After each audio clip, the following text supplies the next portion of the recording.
പ്രിയപ്പെട്ട സഹോദരങ്ങളെ മുഅ്മിനീങ്ങളെ, ദുആയിലൊരു മടിയും കാണിക്കരുത്. ദുആ ചെയ്യണം എപ്പോഴും അള്ളാഹിനോട്. ഇഖ്ലാസ് ഉണ്ടാകണം, ആത്മാർത്ഥമായി ദുആ ചെയ്യണം. ചുമ്മാ കിടന്നിട്ട് വിളിച്ചു പോയിട്ട് കാര്യമൊന്നുമില്ല. അതിന് ഒരുപാട് മണിക്കൂർ നിലവിളിച്ച് ദുആ ചെയ്യണമെന്നൊന്നുമില്ല.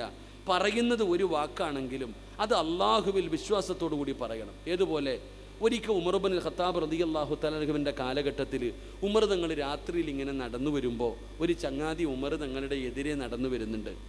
യാദർശികമായി രണ്ടുപേരും കണ്ടുമുട്ടി, രണ്ടുപേരും മുഖാമുഖം കണ്ടു. ഇനിയിപ്പോൾ ഒരു വഴിയില്ല. അപ്പോൾ ഉമർ തങ്ങളുടെ എതിരെ വരുന്നവൻ്റെ കയ്യിൽ 2 കുപ്പി കള്ളിരിക്കുന്നുണ്ട്. കള്ളും പിടിച്ചോണ്ടാ വരുന്നത്. ഇപ്പുറത്ത് വരുന്ന ചങ്ങാതി എന്ന് പറഞ്ഞാൽ റഹ്മാനായ അല്ലാഹ്, വെട്ടുണ്ട് തുണ്ടൻ രണ്ടിൻ്റെ ആളാ. ഖലീഫ ഉമറാണ് വരുന്നത്. ഒരു രക്ഷയില്ല, ഉമർ എങ്ങാണം പിടിച്ച തീർന്നു. ഈ മനുഷ്യൻ്റെ ഏറ്റവും വലിയ സങ്കടം എന്തെന്നറിയോ? ഉമർ തങ്ങൾ വിചാരിച്ചിരിക്കണത് ഈ ചങ്ങാതി നല്ല ചങ്ങാതിയാന്നാ, നല്ലവനാണെന്ന്. കാരണം അങ്ങ് കോലം കൊണ്ടങ്ങനെ ഈ മനുഷ്യന് വല്ലാത്ത സങ്കടമായി. രണ്ടുപേരും മുഖാമുഖം ഇങ്ങനെ നടന്നു വരികയാണ്. ഈ മനുഷ്യൻ കണ്ണടച്ചു പിടിച്ചു. ചരിത്രം പറയുന്നു, ഇദ്ദേഹം കണ്ണടച്ചു പിടിച്ചു. എന്നിട്ട് ആ നടന്നു വരുന്ന വഴിയിൽ അള്ളാഹിനോട് പറഞ്ഞു, പടച്ചോനെ, ഞാൻ ചെയ്യുന്നത് തെറ്റാ അല്ലാ, ഞാൻ സമ്മതിച്ചു. ഞാൻ ചെയ്തത് തെറ്റാ, ഞാൻ സമ്മതിച്ചു. പടച്ച റബ്ബേ, ഇനി ഒരു കാലത്തും ഞാൻ ചെയ്യൂല. അള്ളാഹുവേ, ഇനി മരിക്കണ കാലം വരെ കൈകൊണ്ട് പോലും ഞാൻ ഈ കള്ളു തൊടൂല്ല. അല്ലാ, പടച്ച റബ്ബേ, ഇന്ന് ഉമറിൻ്റെ മുമ്പിൽ നീ എന്നെ രക്ഷപ്പെടുത്തണം. ഒറ്റ കാര്യം പറഞ്ഞുള്ളൂ, ഞാൻ ചെയ്തത് പാപമാ, സമ്മതിച്ചു. ഇനി മരിക്കണ കാലം വരെ ഞാൻ ചെയ്യൂല. പക്ഷെ ഉമറിൻ്റെ മുമ്പിൽ എന്നെ രക്ഷപ്പെടുത്തണം. ഈ മനുഷ്യൻ ഇത് പറഞ്ഞു തീരുന്നതും ഉമർ തങ്ങൾ ചോദിച്ചു, ഹബീബേ, എവിടെ പോയതാ? എന്താ കയ്യിൽ? എവിടെ പോയതാ? എന്താ കയ്യിലിരിക്കണത്? ഈ ചങ്ങാതി കണ്ണ് തുറന്നിട്ട് പറഞ്ഞടോ, എൻ്റെ കയ്യിലിരിക്കുന്നത് സുറുക്കയാ, എൻ്റെ കയ്യിലിരിക്കുന്ന സുറുക്കയാ. ഇങ്ങോട്ടാ ഉമർ തങ്ങൾ ആ കുപ്പി അങ്ങോട്ട് മേടിച്ചു. ആ കള്ളിൻ്റെ കുപ്പി തുറന്നു നോക്കിയപ്പോൾ അത് സുറുക്കയായി മാറിയെന്ന് മഹാനായ നബിയനാ റസൂലുള്ളാഹി. ഇവിടെ നിങ്ങൾ ആലോചിക്കുക, ചരിത്രം പറയുക. നിങ്ങൾ ആ ചരിത്രം വായിച്ചോ, ഹദീസ് കാണാം. എൻ്റെ പ്രിയപ്പെട്ടവർ, ആ സുറുക്ക തുറന്നു നോക്കിയപ്പോൾ ആ കുപ്പി, ആ കള്ളിൻ്റെ കുപ്പി തുറന്നു നോക്കിയപ്പോൾ അത് സുറുക്കയായി മാറി. ഇത് ഹദീസിൽ കാണാം. ഉമർ നിങ്ങളുടെ ചരിത്രം വായിച്ച് നോക്കുക, നമുക്കിത് കാണാൻ കഴിയും. അപ്പം എന്ത് ധൈര്യത്തിലായി ഈ മനുഷ്യൻ ഇത് പറഞ്ഞത്? അവിടെയാ എൻ്റെ റബ്ബെന്നെ കൈവിടില്ല എന്നുള്ള വിശ്വാസം. ഒറ്റ വാക്കേ പറഞ്ഞുള്ളൂ, അല്ലാ, ഇനി മരിക്കണ കാലം വരെ തൊടൂലല്ല, ഞാൻ ചെയ്യില്ല, അല്ലാഹ് പുറത്തുതാ. ഒരൊറ്റ വാക്ക്. ഇതാണ് ദുആ. ഈ പ്രതീക്ഷയോടുകൂടി വേണം നമ്മൾ ദുആ ചെയ്യാൻ. ഞാൻ ചോദിക്കട്ടെ, നിനക്ക് എന്താ ഇത്ര മടി? ഈ ഇരിക്കണ ഓരോ മനുഷ്യനോടും ചോദിക്കട്ടെ, നീ ചോദിച്ച എന്താ അല്ലാഹ് നിനക്ക് തരാത്ത? ഒന്ന് പറ. ഞാനോ നിങ്ങളോ അള്ളാഹുവിനോട് ചോദിച്ച എന്തേ അല്ലാഹ് തരാത്ത? ചോദിച്ചതൊക്കെ തന്നിട്ടില്ലേ? എൻ്റെ കഴിവില്ല അള്ളാഹിന്. അതുകൊണ്ട് അള്ളാഹുവിൽ പ്രതീക്ഷ വെച്ചുകൊണ്ട് ദുആ ചെയ്യും. അങ്ങനെ ദുആ ചെയ്യുന്നവർക്കാണ് അള്ളാഹു ഫിർദൗസ് ഒരുക്കി വെച്ചിരിക്കുന്നത്. അള്ളാഹു ആ കൂട്ടത്തിൽ നമ്മളെ പെടുത്തുമാറാകട്ടെ. അള്ളാഹു ആ കൂട്ടത്തിൽ നമ്മളെ പെടുത്തുമാറാകട്ടെ. അള്ളാഹു ഇന്ന് ഈ മജ്ലിസിൽ നടക്കുന്ന ദുആയ്ക്ക് അള്ളാഹു ഇജാബത്ത് നൽകി അനുഗ്രഹിക്കുമാറാകട്ടെ. അപ്പം എൻ്റെ പ്രിയപ്പെട്ട സഹോദരങ്ങളെ, സമയം 10 മണിയായോപ്പാ? സമയം 10 മണിയായോ? ബാസിയാർ 10 മണി വരെ എന്നാ പറഞ്ഞ. 10 മിനിറ്റും കൂടെ ഉണ്ട്. ഇൻഷാ അല്ലാഹ് ഒരു നന്മ കൂടെ പറഞ്ഞ് ദുആ ചെയ്ത് പിരിയ. അള്ളാഹു ഈമാൻ തരുമാറാകട്ടെ. പറഞ്ഞ കൂടെ പഠിച്ചൂടെ? നിർത്തണോ പറയണോ? പറയണോ നിർത്തണോ? ഒരു നന്മ കൂടെ. മൂന്നാമത്തെ സ്വഭാവം എന്താ? അള്ളാഹുവിൻ്റെ പരിശുദ്ധമായ ഖുർആൻ പറയുന്നു, മൂന്നാമത്തെ സ്വഭാവ ഗുണമെന്തെന്നറിയോ? വകാനൂ ലനാ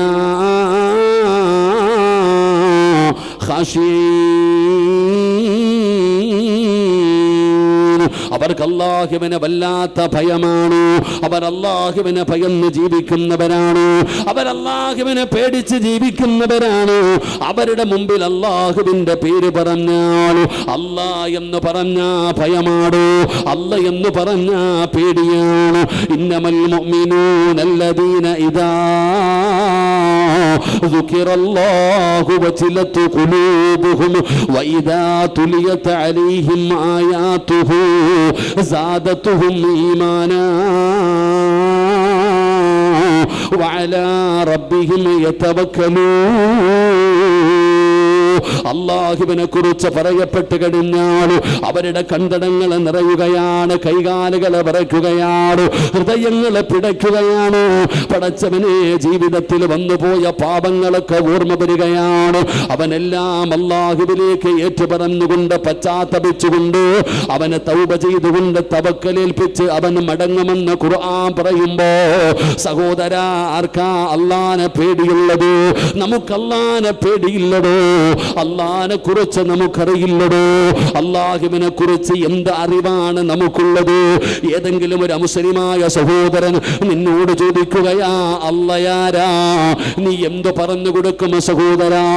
എന്നെ സൃഷ്ടിച്ചത് അല്ലാഹുവാണ്, ഈ ലോകത്തിന്റെ അധിപൻ അല്ലാഹുവാണ്, ഭക്ഷണം തരുന്നവൻ അല്ലാഹുവാണ്, മരിപ്പിക്കുന്നവൻ അല്ലാഹുവാണ്. ഒരു 5 മിനിറ്റ് കൊണ്ട് പറഞ്ഞു തീർക്കാൻ കഴിയുന്ന അറിവല്ലാതെ എന്തറിവാ അല്ലാഹനെ കുറിച്ച് പറഞ്ഞു കൊടുക്കാനുള്ളത്? പഠിക്കണം സഹോദരാ അല്ലാഹയാരാണെന്ന്. അല്ലാഹുവിനെ കുറിച്ച് മനസ്സിലാക്കി കഴിഞ്ഞാൽ നമുക്ക് പേടി വരുമടോ. പാപം ചെയ്യാൻ നമുക്ക് പേടിയാ, തെറ്റ് ചെയ്യാൻ നമുക്ക് പേടിയാ. അല്ലാഹു കാണുന്നുണ്ടെന്നുള്ള ഒരു ഓർമ്മ നമുക്ക് കടന്നു വരികയാ. എന്റെ പ്രിയപ്പെട്ട സഹോദരങ്ങളോട് പറയുകയാണ്, അല്ലാഹുവിനെ ഭയന്നുകൊണ്ട് ജീവിക്കൂ, ജീവിതത്തിൽ മാറ്റം വരുത്തൂ. ചെറുപ്പക്കാരാ, ഉസ്താദന്മാര് പരിശുദ്ധമായ ഖുർആനിന്റെ ആയത്തുകൾ ഓതിയിട്ട് നിങ്ങളോട് പറഞ്ഞു തരുമ്പോ പടച്ചവനെ ഉസ്താദേ, ജീവിതം ആസ്വദിക്കാനുള്ളതാണ്, ജീവിതം സുഖിക്കാനുള്ളതാണ്, ഞങ്ങളുടെ ജീവിതത്തിൽ ഒരു മാറ്റമില്ല എന്ന് പറഞ്ഞുകൊണ്ട് നടക്കുന്നവരുണ്ടല്ലോ. സഹോദരാ, ഇല്ല സഹോദരാ, ഈ ജീവിതം ആസ്വദിക്കാനുള്ളതല്ല, അല്ലാഹുവിനെ വഴിപ്പെട്ടുകൊണ്ട് ജീവിക്കുന്നതിന് വേണ്ടിയാ അല്ലാഹ് നമ്മളെ പടച്ചിരിക്കുന്നത്. അതുകൊണ്ട് എൻ്റെ പ്രിയപ്പെട്ടവരോട് പറയുകയാണ്, ദീനനുസരിച്ചു കൊണ്ടുള്ള ഒരു ജീവിതമാണ് നമുക്ക് വേണ്ടത്. അല്ലാഹുവിനെ ഭയന്ന് വേണം ജീവിക്കാൻ. നമ്മുടെ വീടുകൾ ദീനുള്ള വീടാകണം, നമ്മുടെ ഭാര്യ ദീനുള്ള ഭാര്യയാവണം, നമ്മുടെ മക്കള് ദീനുള്ള മക്കളാകണം. അൽഹംദുലില്ലാ, അവിടെയാണ് ഇതുപോലെയുള്ള സ്ഥാപനത്തിന്റെ മഹത്വം മനസ്സിലാകുന്നത്. അല്ലാഹുവേ, ചെറുപ്രായം മുതൽ അല്ലാഹുവിന്റെ പരിശുദ്ധമായ ഖുർആൻ പഠിക്കുന്ന ഹാഫിളീങ്ങളായ മക്കള്, എൻ്റെ പ്രിയപ്പെട്ട സഹോദരാ, എത്ര ഭാഗ്യമാണ് ഈ മക്കൾ അല്ലാഹുവിന്റെ ഖുർആൻ പഠിച്ചു കഴിഞ്ഞു. അൽഹംദുലില്ലാ, ഒരു കുടുംബം നേരെയാകുകയല്ലേ. ഒരുപാട് മക്കൾ ഇവിടെ പഠിക്കുന്നുണ്ടല്ലോ. പടച്ചവനെ, നാളെ കുടുംബ ജീവിതത്തിലേക്ക് കിടക്കുന്ന ഒരു പൊന്നുമോളുണ്ടല്ലോ. അതാ നബി തങ്ങൾ പറഞ്ഞില്ലേ, ഏത് വിവാഹത്തിന് പോകുമ്പോഴും നമ്മൾ കേൾക്കുന്ന ഒരു ഹദീസാണ്. ഉസ്താദന്മാര് പറയാറുണ്ടല്ലോ, തുൻകഫുൽ മർഅത്തുൽ അർബഇൻ, 4 കാര്യങ്ങളെന്ന് പറയുകയാ. സമ്പത്തല്ല, സൗന്ദര്യമല്ല, കുടുംബമഹിമയല്ല, ഫൽഫറു ബിദാത്തി ദീനിനെയാണ് പരിഗണിക്കേണ്ടത്. ഈ യതീംഖാനയിൽ പഠിക്കുന്ന പൊന്നുമോള്, അല്ലാഹുവേ, കോടിക്കണക്കിന് സ്വലാത്തുകൾ പറഞ്ഞ പൊന്നുമോളല്ലേ, അല്ലാഹുവിന്റെ ഖുർആൻ പഠിച്ച പൊന്നുമോളല്ലേ, അല്ലാഹുവിനെ ഭയന്ന് ജീവിച്ച പൊന്നുമോളല്ലേ. പറയാൻ വലിയ തറവാട്ടിത്തരമൊന്നുമില്ലടോ, കോടാനുകോടി സമ്പത്തില്ലാത്തവളായിരിക്കാം, പക്ഷേ ദീനുണ്ടടോ, ദീനുണ്ടടോ. എന്റെ പ്രിയപ്പെട്ട സഹോദരിമാരോട് പറയുകയാ, നിങ്ങളോടുള്ള വെറുപ്പ് കൊണ്ടല്ല ഉസ്താദന്മാര് വാഴ്ന്നു പറയുമ്പോ പെങ്ങളെ, നിങ്ങളോട് ഒരുപാട് നിങ്ങളുടെ കുറ്റങ്ങൾ പറയുന്നത് നിങ്ങളോടുള്ള വാശി കൊണ്ടല്ല. പെണ്ണെ, നീ രക്ഷപ്പെട്ട, നീ നല്ലവളായ വീട് നന്നായി പൊന്നുമോള്. ഒരു പെണ്ണ് നന്നായാൽ പടച്ചവനെ ആ വീട് നന്നായടോ. വാപ്പ നല്ല മനുഷ്യനാണ്, വാപ്പ നല്ല മനുഷ്യനാണ്, ഭാര്യ നല്ലവളല്ല. വാപ്പ നല്ല മനുഷ്യനാണ്, ഭാര്യ നല്ലവളല്ലെങ്കിൽ മക്കള് തലതിരിഞ്ഞു പോകുമടോ, മക്കള് വഴിപിടച്ചു പോകുമടോ. പെങ്ങളെ, വെറുതെ പറഞ്ഞതല്ല സഹോദര. ആലിമാകട്ടെ, പണ്ഡിതനാകട്ടെ, ആരുമാകട്ടെ, ഭാര്യ നല്ലവളല്ലെങ്കിലും മക്കള് തലതിരിഞ്ഞു പോകുമടോ. ഞാൻ വെറുതെ പറഞ്ഞതല്ല. 950 വർഷക്കാലം ദഅവത്ത് നടത്തിയ നബിയാ ശൈഖുൽ അംബിയാ നൂഹ് നബി അലൈഹിസ്സലാം. അള്ളാഹുവിന്റെ പ്രവാചകനാണ് നൂഹ് നബി.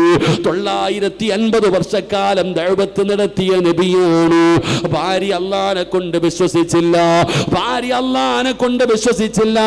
തന്റെ പൊന്നാര മകന് തൂഫാൻ എന്ന് പറയുന്ന വെള്ളത്തില്, ആ ജലപ്രളയത്തിൽ മുങ്ങിച്ചാകുമ്പോ യാ ബുനയ്യ നൂഹ് നബി വിളിക്കുന്നു, പൊന്നുമോനെ, ഉപ്പാടെ പൊന്നുമോനെ. ഉപ്പ പറയുന്നത് കേക്കടാ മോനെ, ഈ കപ്പലിലേക്ക് കേറടാ. ഇന്നത്തെ ദിവസം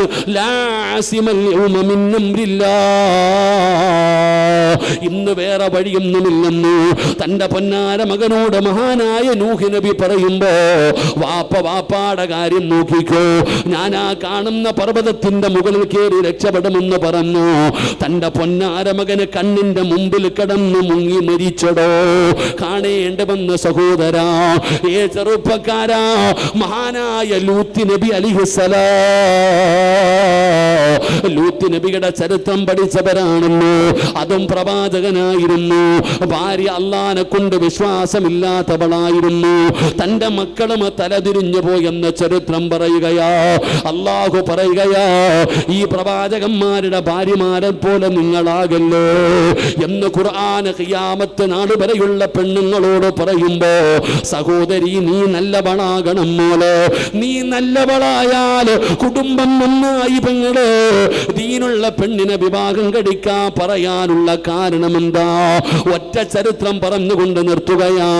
മഹാനായ സയ്യിദുനാ ഉമർ ഇബ്നുൽ ഖത്താബ്, ഉമർ തങ്ങളെ രാത്രിയിൽ ഇങ്ങനെ ഇറങ്ങി നടക്കാറുണ്ട്. തന്റെ ജനതയെ കുറിച്ച് പഠിക്കുന്നതിന് വേണ്ടി, അവരുടെ പ്രയാസങ്ങളെ കുറിച്ച് അറിയുന്നതിന് വേണ്ടി. ഖലീഫ ഉമർ തങ്ങൾ ഇങ്ങനെ ഇറങ്ങി നടക്കുമ്പോ ഒരു വീടിന്റെ പരിസരത്തുകൂടെ നടന്നു പോവുകയാണ്. വീടിനകത്ത് വഴക്ക് നടക്കുകയാണ്.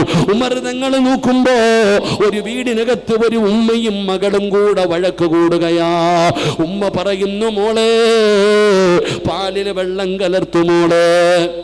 മർദ്ദങ്ങൾ ഒളിഞ്ഞു കേട്ടതല്ല, നടന്നു പോകുന്ന വഴിയിൽ വഴക്ക് കേട്ടപ്പോ ഒന്ന് നിന്നുപോയതാണ്. ഉമ്മ മകളോട് പറയുകയാ, പാലിൽ വെള്ളം കലർത്താൻ. മകള് പറഞ്ഞു, പാപവാ ഉമ്മ, ഇത് വഞ്ചനയാ ഉമ്മ, ഇത് തെറ്റാ ഉമ്മ, ഞാൻ ചെയ്യില്ല. മകളോട് ഉമ്മ പറയുകയാ, പാലിൽ വെള്ളം കലർത്തടി. മകള് പറഞ്ഞു, ഉമ്മ, ഖലീഫ ഉമറാണ് രാജ്യം ഭരിക്കുന്നത്, ഉമറങ്ങാണ് മറിഞ്ഞ നമ്മളെ വെറുതെ വിടത്തില്ല ഉമ്മ. ആ പൊന്നുമകൾ ഉമ്മയോട് പറയുമ്പോ ഉമ്മ ചോദിക്കുകയാ, ഉമർ എങ്ങനെ അറിയാനാണ്? ഉമർ കടന്ന് ഉറക്കമായിരിക്കും. ഈ രാത്രിയിൽ നമ്മുടെ വീടിനകത്ത് വെള്ളം കലർത്തുന്നത് ഉമർ എങ്ങനെ അറിയാനാ? നിന്നോട് വെള്ളം കലർത്താനാ പറയുന്നത്. ആ മകള് പറഞ്ഞ മറുപടി എന്തെന്നറിയോ? ഉമ്മ, ഖലീഫ ഉമർ ഉറങ്ങുമായിരിക്കും, ഖലീഫ ഉമർ അറിയുന്നില്ലായിരിക്കും. പക്ഷേ ലോകത്തിന്റെ അധിപനായ അല്ലാഹ് കാണുന്നുണ്ട് ഉമ്മ. ഇന്നി അഖാഫുല്ലാഹ്. ഉമർ തങ്ങളുടെ കണ്ണ് നിറയുകയാണ്. വീട്പടച്ചവനെ, ഉമർ തങ്ങൾ ആ വീടിനടയാളം വെച്ചു. രാവിലെ സുബഹി നമസ്കാരം കഴിഞ്ഞു. ഒരാളെ പറഞ്ഞു വിട്ട ആ പെൺകുട്ടിയെ കുറിച്ച് പഠിക്കാൻ ആ വീട്ടിലേക്ക് കടന്നു ചെന്നപ്പോ ആ പൊന്നാര മകൾ യതീമായിരുന്നു. ആ പെൺകുട്ടി യതീമായ ഒരു പൊന്നുമോളാണ്. ഉമ്മ നല്ലവളാണ്. ഉമ്മ പാലിൽ വെള്ളം കലർത്തുന്നവരല്ല. പിന്നെ എന്തിനാണ് കലർത്താൻ പറഞ്ഞതെന്നറിയോ? ആകെ ഉള്ളതൊരു ഒട്ടകമാണ്. ആ ഒട്ടകത്തിന്റെ പാല് കറന്നു കൊടുത്ത് കിട്ടുന്ന പൈസ കൊണ്ടാണ് ആ കുടുംബം കഴിയുന്നത്. ഒരാഴ്ചയായിട്ട് പട്ടിണിയാണ്. ഒട്ടകത്തിന് പാലില്ലാത്തത് കാരണം ഒരാഴ്ചയായി അവര് ഭക്ഷണം കഴിച്ചിട്ട് അപ്പോഴാണ് ഒരൽപ്പം പാല് കിട്ടിയത്. ഉമ്മ പറഞ്ഞു, വെള്ളം കലർത്തി കൊടുത്താ വല്ലതും കിട്ടുമല്ലോ, അതുകൊണ്ട് നമുക്ക് ഭക്ഷണം കഴിക്കാമല്ലോ. അപ്പോഴാണ് ആ മകള് പറഞ്ഞത്, അല്ലാഹ് കാണുന്നുണ്ടെന്ന്. ഉമർ തങ്ങൾ നേരെ വീട്ടിലേക്ക് കടന്നു ചെന്നു. ഒരു രാജ്യത്തിന്റെ പ്രധാനമന്ത്രിയാണ്, ഒരു രാജ്യത്തിന്റെ പ്രസിഡന്റാണ്. തന്റെ ആൺമക്കളെ വിളിച്ചിട്ട് പറഞ്ഞു, മക്കളെ, സമ്പത്തില്ലടാ, വലിയ കൊട്ടാരമില്ല, ഒരു പാവപ്പെട്ട ഒരു പെണ്ണുണ്ട്, അവൾക്ക് അല്ലാഹുവിനെ വല്ലാത്ത പേടിയാ. അവൾ അല്ലാഹുവിനെ പേടിയുള്ളവളാ. എനിക്ക് വിവാഹം കഴിക്കണമെന്ന് ആഗ്രഹമുണ്ട്, പക്ഷേ പ്രായം ചെന്നത് കാരണം എനിക്ക് പറ്റൂല. ഉമർ തങ്ങൾ ചോദിക്കുകയാണ്, രണ്ടാമക്കളെ വിളിച്ചു. ഖലീഫ ഉമർ തങ്ങൾ രണ്ടാമക്കളെയും വിളിച്ചു. എന്നിട്ട് പറഞ്ഞു, നിങ്ങൾ ആരെങ്കിലും ആ പെൺകുട്ടിയെ കെട്ടുമോ?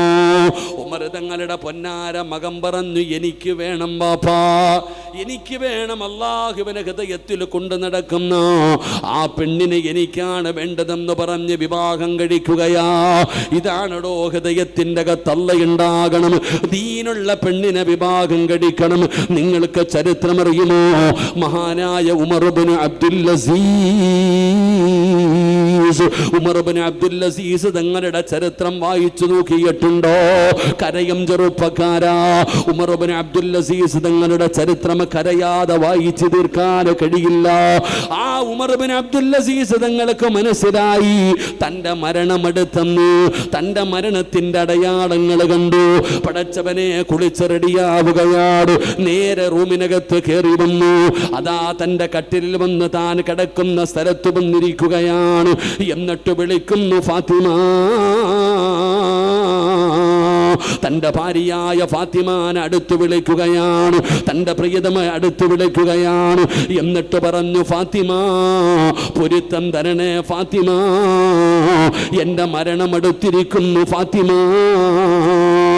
തൻ്റെ ഫാത്തിമയോട് പൊരുത്തം ചോദിക്കുകയാണ്, യാത്ര പറയുകയാണ്, വസിയ്യത്തുകൾ ചെയ്യുകയാണ്. പടച്ചവനെ, രണ്ടുപേരും ഒരുപാട് നേരം സംസാരിക്കുകയാണ്. സംസാരിച്ചു കഴിഞ്ഞപ്പോ ഉമർ ഇബ്നു അബ്ദുൽ അസീസ് ചോദിക്കുന്നു, ഫാത്തിമ, നിനക്ക് എന്നോട് വല്ലതും പറയാനുണ്ടോ ഫാത്തിമ? ഫാത്തിമ കരയുകയാണ്. കാരണം ഭർത്താവ് മരിക്കാൻ പോവുകയാണ്. ഉമർ ഇബ്നു അബ്ദുൽ അസീസ് ചോദിക്കുമ്പോ ഫാത്തിമ എന്ന് പറയുന്ന ഭാര്യ കരയുകയാണ്. ഉമർ ഇബ്നു അബ്ദുൽ അസീസ് പറഞ്ഞു, ഫാത്തിമ, എങ്കിൽ റൂമിന്റെ പുറത്തിറങ്ങി വാതിലടയ്ക്ക് ഫാത്തിമ. റൂമിന്റെ പുറത്തിറങ്ങിയിട്ട് എന്റെ വാതിലടയ്ക്ക് ഫാത്തിമ. ഫാത്തിമ കരയുകയാണ്. എന്തിനാ എന്നെ റൂമിന്റെ പുറത്തിറക്കുന്നത്? ഈ അവസാന സമയം ഞാൻ നിങ്ങളുടെ കൂടെ നിൽക്കേണ്ട സമയമാണ്. എന്തിനാ എന്നെ പുറത്താക്കുന്നത്? ഉമർ ഇബ്നു അബ്ദുൽ അസീസ് പറഞ്ഞ മറുപടി എന്തെന്നറിയോ? ഇന്നി അറാ ഖലഖൂ ലൈസൂ ബിഉനാസിൻ വലാ ജാ. ഫാത്തിമ, മനുഷ്യനും ജിന്നുകളുമല്ലാത്ത ഒരു വിഭാഗം വരുന്നു ഫാത്തിമ. എൻ്റെ അതിഥികൾ വരുന്നു ഫാത്തിമ. ഒന്നിറങ്ങു ഫാത്തിമ, ഒന്ന് പുറത്തിറങ്ങി വാതിലടയ്ക്ക് ഫാത്തിമ. മനസ്സില്ല മനസ്സോട് ഫാത്തിമ എന്ന് പറയുന്ന പ്രിയപ്പെട്ട ഭാര്യ റൂമിന്റെ പുറത്തിറങ്ങി വാതിലടയ്ക്കുകയാണ്. സമാധാനമില്ലടോ. ഭർത്താവ് സക്കറാത്തിന്റെ ബസ്സയിൽ റൂമിനകത്ത് കിടക്കുകയാണ്. ഭാര്യ പുറത്തു നിന്ന് കരയുകയാണ്. അവസാനം എന്ത് ചെയ്തെന്നറിയുവോ? ആരാ? അല്ലാഹ്. എന്റെ പ്രിയപ്പെട്ട ഭർത്താവിനെ കാണാൻ വരുന്നതാരാണ്? ഉമർ ഇബ്നു അബ്ദുൽ അസീസ് റളിയല്ലാഹു തആല അൻഹുവിന്റെ ഭാര്യ. ആ ഫാത്തിമ വാതിലിന്റെ പഴുതിലൂടെ ഒളിഞ്ഞു നോക്കുകയാണ്. തന്റെ ഭർത്താവിന്റെ റൂമിനകത്തേക്ക് ഒളിഞ്ഞു നോക്കുമ്പോ ഭർത്താവ് പറയുന്നത് എന്തെന്നറിയുമോ?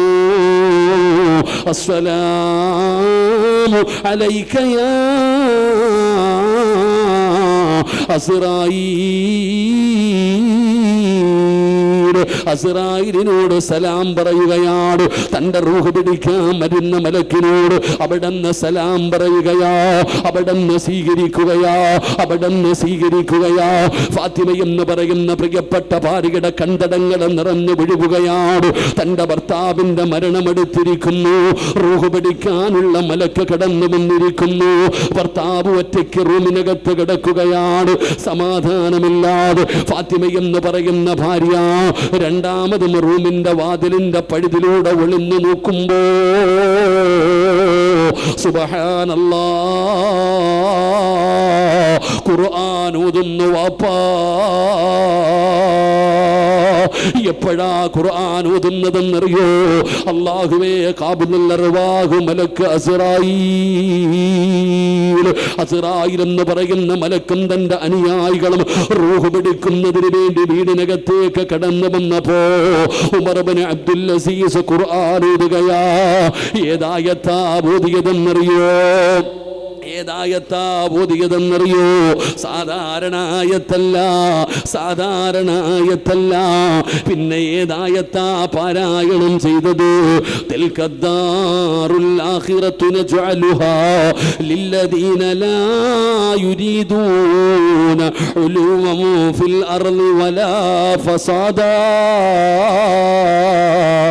വൽആഖിബത്തു ലിൽമുത്തഖീൻ.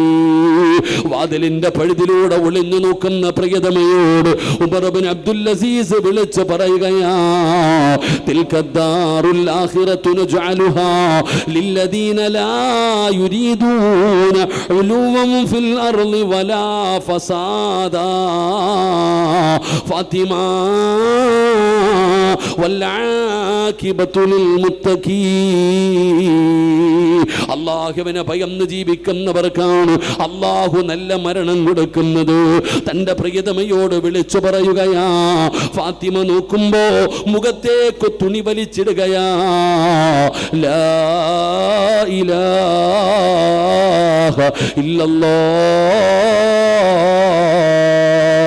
ഉമർ ഇബ്നു അബ്ദുൽ അസീസ് ഷഹാദത്ത് കലിമ പറയുകയാണ്. അനക്കമില്ലടോ, ഭർത്താവിന്റെ റൂമിനകത്ത് അനക്കമില്ല. ഫാത്തിമ ഓടുകയാണ്.